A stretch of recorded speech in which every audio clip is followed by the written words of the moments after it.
Hoje eu começo a gravar uma série de videoaulas sobre modelos empíricos. Basicamente, nós vamos trabalhar com correlação e regressão, vamos analisar a qualidade de ajuste de modelos aos resultados experimentais e vamos aprender a análise da variância. E tudo sob o ponto de vista prático. Então, nas nossas últimas aulas sobre planejamento fatorial, em particular nas nossas aulas presenciais sobre planejamento fatorial, nós tínhamos visto o caso lá de otimizar o rendimento da reação, onde variávamos temperatura e catalisador. Então você tinha lá o catalisador A, o catalisador B e temperatura. Vamos dizer que você esteja trabalhando com um catalisador em particular, por exemplo, o catalisador A, e nós vamos agora analisar o efeito da temperatura sobre o rendimento da reação quando se usa o catalisador do tipo A. Então, neste gráfico aqui, nós temos o eixo do Y aqui, corresponde ao rendimento da reação, e o eixo do X corresponde à temperatura. Então, o X aqui seria a minha variável independente, Y seria a minha variável dependente. Ou, eu acho que eu poderia dizer que X seria uma variável preditora, y variável de resposta. Acho que não ficaria mal desse jeito.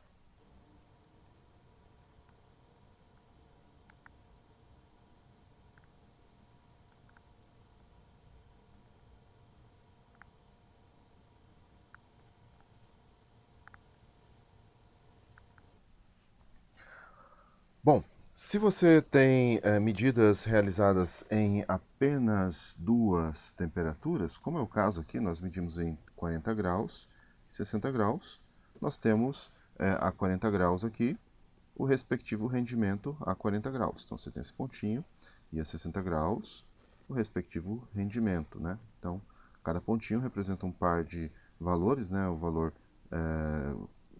temperatura e rendimento, né? E detalhe, se você tem apenas dois pontos, se você variou a temperatura em apenas dois níveis, então você tem dois valores de rendimento, você pode passar por esses dois pontos um número praticamente infinito de funções. Você pode passar uma reta, você pode ajustar uma parábola, enfim. Então, dois pontos insuficiente, né, para a gente tirar alguma conclusão mais relevante sobre isso. Digamos que você tenha feito agora não em duas temperaturas, mas em 5 temperaturas. Então você tem aqui no X, eixo do X, temperatura, eixo do Y é o rendimento. E você tem 5 pontos, e você vê que esses 5 pontos se ajustam a essa reta, ou talvez seja melhor eu falar que essa reta se ajusta bem a esses 5 pontos. Mas nem sempre as coisas são lineares. Eventualmente a gente tem que linearizar, mas a gente já chega lá. E se de repente, numa outra faixa de temperatura, ou quem sabe com outro catalisador, uma outra reação química, você os pontos não se ajustem mais a um modelo linear, ou o modelo linear não sirva para ajustar, não se ajusta aos pontos, né? Então a gente vai trabalhar com avaliação da qualidade de ajustes, né? Como fazer a coisa toda sob o ponto de vista prático no R, né? A gente usa o RStudio, né? Vejamos o que nós temos para esse momento, para hoje, né? Então nós vamos pensar num modelo, um modelo estatístico para o rendimento. Então, por exemplo, nesse caso aqui, y é uma função da temperatura, então beta 0, que seria o intercept, né? Intercepto, mais beta 1, temperatura. Então aqui o rendimento numa dada temperatura, temperatura I, por exemplo, vai ser isso aqui, mais o erro medido nesta temperatura. Então esse beta seria como se fosse de fato o coeficiente linear da equação da reta, né? Ou intercept. Então cada pontinho desse gráfico aqui, cada rendimento numa dada temperatura vai ser representado por um y. Então aqui você tem y1, 2, 3 e assim por diante. Então cada y é previsto, é representado por essa equaçãozinha aqui. Então você tem esses y. O ponto-chave é, se você tem então 5 temperaturas e consequentemente 5 rendimentos de reação, como estimar esse beta 0 e beta 1, né? Beta 0 intercept, né? Coeficiente linear, beta 1 coeficiente angular. Então isso nós vamos tratar em instantes. Se você tem 5 pontos aqui, 5 pontos, então é equivalente. Deixa eu até fazer o seguinte, vou mudar um pouquinho o layout aqui da página, né? Para deixar mais bonito. Se você tem 5 pontos, ou seja, 5 valores de y dados 5x, né? Ou seja, 5 rendimentos de reação em 5 diferentes temperaturas, então cada ponto representado por uma equação como essa aqui. Então, no fundo, você tem, são 5 equações. 5 equações. Então, a rigor, para encontrar beta 0 e beta 1, você teria que resolver esse sistema de 5 equações. E você poderia representar isso de uma forma matricial, como essa aqui, onde y, aqui é para ser y, ou reticências aqui, desculpe, aqui deu uma falha, deixa eu corrigir, agora sim, melhorou, né? Então você tem aqui, y é o vetor, seria tipo o vetor de respostas, né, onde você tem os rendimentos, aqui x, essa matriz x, aqui contém os valores de temperatura, x1, x2 até x5, são 5 temperaturas. Essa coluna 1 aqui, ela está presente justamente para calcular o coeficiente linear, o beta 0. E aqui B, os parâmetros, né, do modelo. Bom, vocês já devem ter ouvido falar de ajuste por mínimos quadrados ou regressão linear, né? Então vamos lá, vou ler com vocês aqui, ó.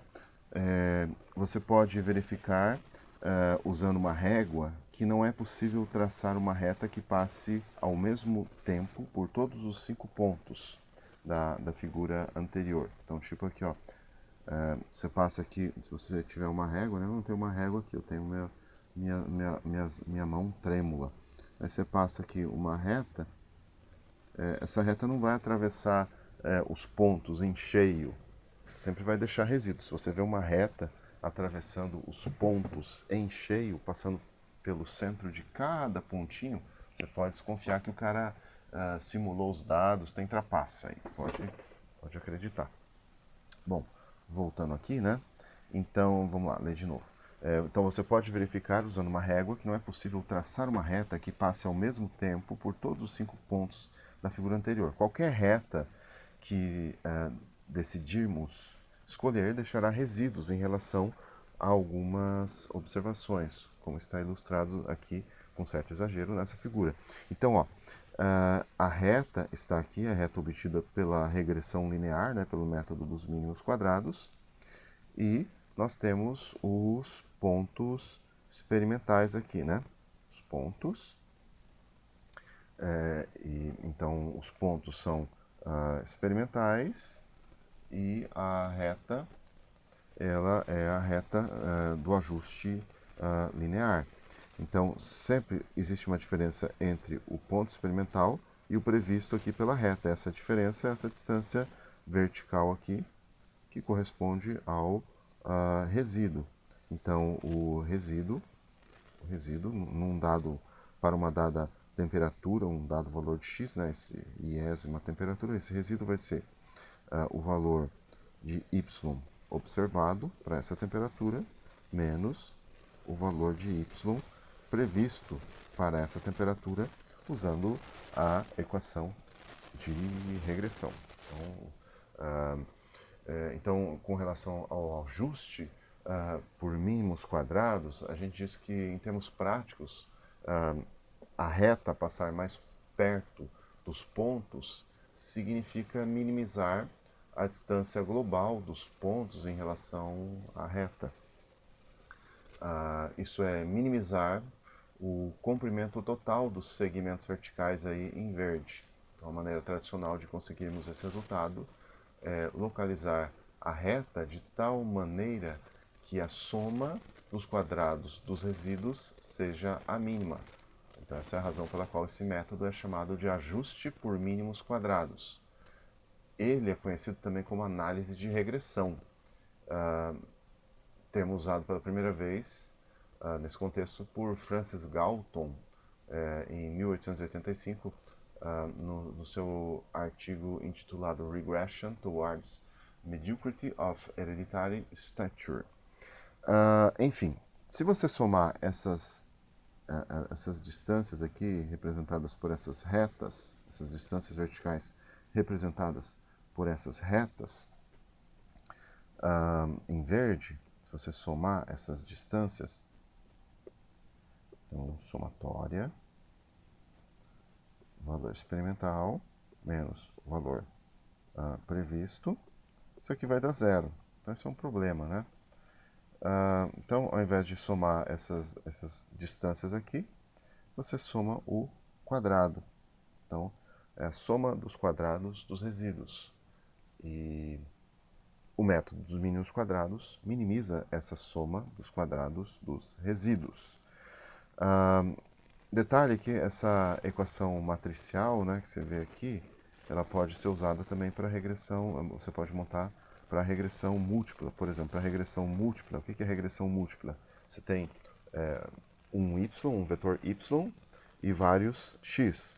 Por exemplo, você poderia pensar x, x1 poderia ser largura da cintura, x2 poderia ser idade, x3 poderia ser altura e assim por diante, e o y seria o peso. Então, de repente, essas variáveis podem determinar o peso, né? E aí você pode ajustar também na forma matricial. Aqui está a forma matricial. Voltando aqui à questão das equações, onde é que elas estão? Aqui estão as equações, e existe uma solução geral para isso, solução para mínimos quadrados, que é, inclusive, aplicável à regressão múltipla. Então, aqui você tem a sua equação matricial, y previsto, né, seria um vetor, aqui, ó. Esse aqui é o B0, o x, na verdade, aqui é B1, aqui é B0, né? O x seria 1, 1, 1, 1, x1, x2, x3, até, no caso aqui é x5, né? É uma matriz, né? E aí você, com essa operação matricial aqui, na verdade a operação matricial é um pouquinho diferente para você encontrar o B, tem a solução geral dos mínimos quadrados. Se você quiser memorizar essa equação, não te fará mal, será bom. Então, resolvendo isso aqui matricialmente, usando a famosa pseudo-inversa, então você vai ter aqui B igual transposta de x, que multiplica por x, inversa, e aqui x transposta vezes y. Então isso aqui você encontra o B. Para que é importante encontrar B, ou seja, B0 e B1? Para depois você usar o modelo para fazer predições. A gente vai aprender como se faz isso. Bom, essa equação é muito importante, né? Vale a pena você saber de cor, se você quer ser uma pessoa craque em estatística, né? Se ampliarmos as matrizes y e x adequadamente, teremos uma solução geral para o ajuste de um modelo de mínimos quadrados, não importa quantas sejam as observações ou quantos parâmetros sejam necessários para caracterizar o modelo. Então, para que a solução exista, porém, é preciso que esta matriz aqui, ó, esta matriz aqui, não seja singular, ou seja, é preciso que o determinante dessa matriz aqui seja diferente de zero. E também que o modelo seja linear. Então a gente precisa de modelos lineares nos parâmetros. Então o seu modelo não vai poder ter coisa do tipo B1 ao quadrado ou B1 vezes B2, por exemplo, e assim por diante. Então esse modelo tem que ser linear nos parâmetros, senão a coisa não vai funcionar. Bom, Correndo para o fim aqui da videoaula, já que nós estamos no final, vamos ver aqui o conjunto de dados que nós tínhamos aqui nesta tabela. Cadê a tabela aqui? Aqui está a tabela, né, o conjunto de dados. Ajustando para mínimos quadrados, você tem isto aqui. Então, essa é a equação da reta, né? E você vê que a reta, o modelo linear é o que melhor se ajusta a esse conjunto de dados, né? E para não terminar em branco, né, como é que você faz isso do ponto de vista prático, né? Do ponto de vista prático, eu estou aqui com o RStudio aberto, né? Espero que vocês tenham instalado isso aqui. O código eu posso deixar ali na descrição do vídeo, né? Então, eu vou criar o objeto temp, que é a temperatura. Então tá aqui, ó, C de concatenar, né? E aqui as temperaturas, né? Você tá vendo? O objeto range eu vou criar com os rendimentos nas respectivas temperaturas. Então C de concatenar e aqui os rendimentos. Eu acho que são números inteiros aqui, coincidentemente. Eu posso, deixa eu executar aqui, ver se vai dar certo. Então eu dou um Ctrl Enter, executei, já criei aqui o objeto temp, de temperatura, né? Crio agora o objeto range. Vou tentar ir direto aqui para a parte gráfica. Não funcionou porque o gráfico... qual é o problema aqui da parte gráfica? Reação... Ah, sim, tem um detalhe. Deixa eu colocar só, ao invés de pôr dessa forma, deixa eu colocar aqui desse jeito, ver se vai funcionar. Tá aí o gráfico, né? Você pode mudar a legenda e tal, fazer uma série de coisas, né? Cadê esse gráfico? Acabou indo para outra página. Estou trabalhando aqui com duas telas, eu expandi o gráfico, mas foi para outra página e eu sequer estou conseguindo achá-lo. Mas dá para ver aqui, né? Todo jeito, tudo bem. Tá aqui o gráfico, né? Vou tentar fazer a regressão linear já. Deixa eu fazer uma coisa aqui, rendimento, temperatura, acho que isso aqui nem precisaria, isso aqui provavelmente nem precisaria. Então aqui nessa fórmula LM eu faço a regressão linear, deixa eu ver se vai dar certo, deu certo. Então LM, ó, eu crio esse objeto ND linear, você pode chamar esse objeto do que você quiser, se quiser você chama de Jair, se quiser você chama de Luiz Inácio, você escolhe. Enfim, eu coloquei MD linear porque me ajuda a lembrar que isso aqui são os estimadores dos parâmetros do modelo linear. Estimadores porque nós temos dados amostrais, né? Nós não vamos encontrar beta 0 e beta 1. Nós vamos encontrar B1 e B2, B0 e B1. Nós vamos encontrar os parâmetros amostrais, né? Não vamos encontrar beta 0 e beta 1, mas B0 e B1 que são os parâmetros amostrais, são os estimadores de beta 0 e beta 1. Eu vou usar aqui a função LM, e aqui dentro da função tem uma fórmula que o Y é o meu rendimento, e aqui til, e aqui X é a temperatura. Executei, né? Executo, e com o comando summary, eu vou ter aqui embaixo os estimadores, né? Então o intercept deu menos 1,2, conforme nós temos aqui na reta, né? Vamos descer aqui, ó, o intercept, o estimador do coeficiente linear do beta 0, está aqui menos 1,2. E o B1 deu 1,56, vamos ver se bateu. 1,56, tá vendo?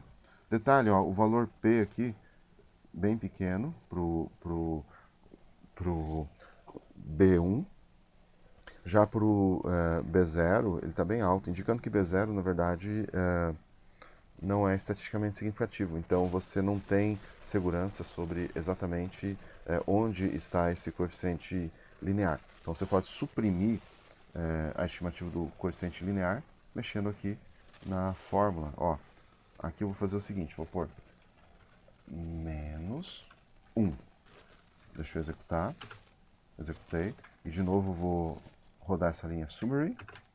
Então agora eu suprimi o intercept. E está aqui, ó. Aqui só o B1.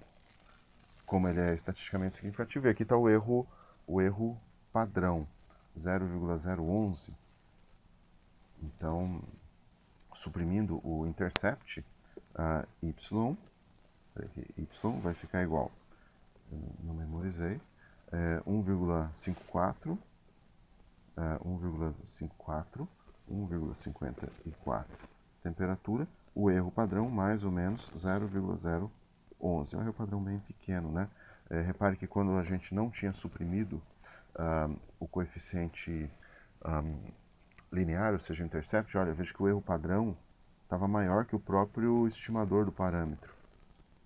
Então, um erro padrão muito grande, se você faz o intervalo de confiança, necessariamente ele vai passar pelo zero, indicando que você não tem segurança sequer se de repente esse coeficiente linear é zero, né? Bom, acho que por hoje tá bom. Só para lembrar, né, a gente está tirando os dados aqui do capítulo 5 do livro Como Fazer Experimentos. Você pode baixar na internet o PDF, se você quiser. É fácil encontrar, espero não estar cometendo nenhum crime. Adorava o professor Benício Barros, eu cheguei a conhecê-lo pessoalmente, mas infelizmente ele não está mais entre nós. E acho que por hoje é só, né? Por essa aula é só. Próxima aula, voltamos. Até lá. Arrivederci.